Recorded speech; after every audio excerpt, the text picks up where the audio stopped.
जय श्री कृष्णा। राधे राधे। आप सभी स्वस्थ और मस्त होंगे श्री हरि की कृपा से।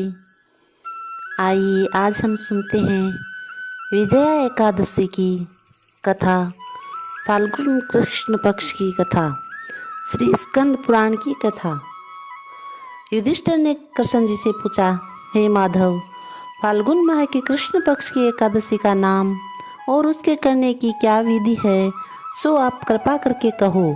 श्री कृष्ण जी ने कहा, हे धर्मराज, फाल्गुन माह के कृष्ण पक्ष की एकादशी का नाम विजया है। इस विजया एकादशी के महात्म्य के श्रवण व पठन करने से समस्त पाप नष्ट हो जाते हैं।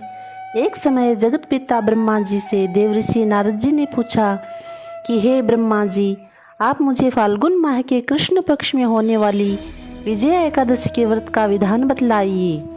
ब्रह्मा जी ने कहा, हे नारद जी, यह विजया एकादशी का व्रत नए व पुराने तथा पिछले जन्म के समस्त पापों को नष्ट करने वाला है।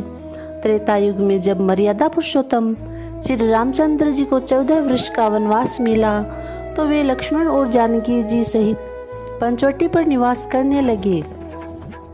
वहाँ पर लक्ष्मण जी द्वारा शूर्पणखा को कुरूप कर देने के कारण श्री रामचंद्र जी और लक्ष्मण जी के खरदूषण से युद्ध करने के पश्चात रावण ने बदला लेने का निश्चय करके मारीच को शरण मृग बनाकर रामचंद्र जी की पंचवटी से हटाया और लक्ष्मण जी को धोखा दिया। वह श्री रामचंद्र जी के पास चले आए। तब महापापी दशानन ने साधु रूप धारण कर छल से माता जानकी का हरण किया और इधर रामचंद्र जी लक्ष्मण जी के साथ जब वापस आए तो पंचवटी पर जानकी दुलारी को न पाकर अत्यंत व्याकुल हुए। आगे चलकर वे दोनों ऋषिमुख पर्वत के निकट आए। वहाँ पर उनकी भेंट हनुमान जी से हो गई। तब सुग्रीव से मित्रता कर वहाँ बाली का वध किया।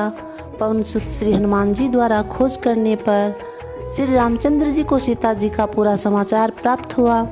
तब भगवान श्री रामचंद्र जी ने सुग्रीव की सम्मति से वानर भालुओं की सेना सहित लंका पर चढ़ाई करने को प्रस्थान किया, किंतु मार्ग में समुद्र होने के कारण सेना सहित पार जाने में कठिनाई प्रतीत हुई। तब श्री रामचंद्र जी ने लक्ष्मण जी से समुद्र को पार करने के विषय में विचार विमर्श किया।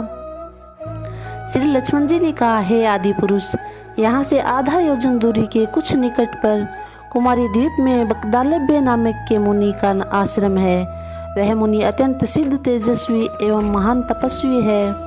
उन्होंने अनेकों ब्रह्मा देखे हैं। अतः आप उनसे ही जाकर समुद्र पार करने का उपाय पूछिए। लक्ष्मण जी के परामर्श को मानकर मर्यादा पुरुषोत्तम श्री रामचंद्र जी मुनि के पास गए और उन्हें प्रणाम करके एक ओर बैठ गए। तब मुनि उनके आने का कारण पूछा। श्री रामचंद्र जी ने कहा, हे महर्षि, मैं सेना सहित यहाँ पर आया हूँ और निश्चरों को जीतने के लिए लंका जाना चाहता हूँ, किंतु बीच में समुद्र होने के कारण लंका जाना कठिन हो रहा है। कृपया करके आप मुझे समुद्र को पार करने का कोई सरल उपाय बतलाइए। मुनि ने कहा, हे राम जी, फाल्गुन मास की कृष्ण पक्ष वाली विजया एकादशी का व्रत करो। निश्चय ही आपको विजय प्राप्त होगी और सहज ही समुद्र से पार हो पाओगे।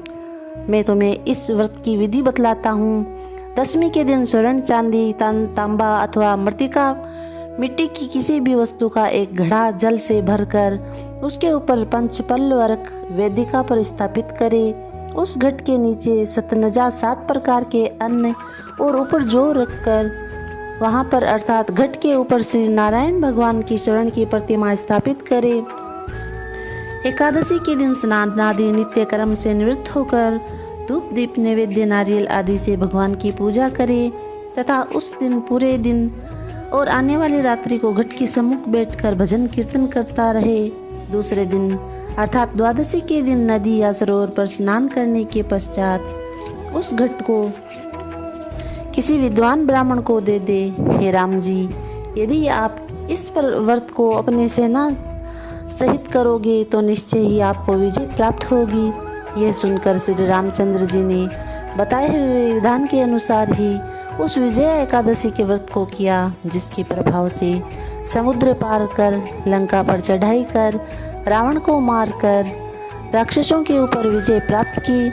हे राजन, जो मनुष्य इस व्रत को करता है उसे दोनों लोकों, इस लोक तथा परलोक में विजय मिलती है।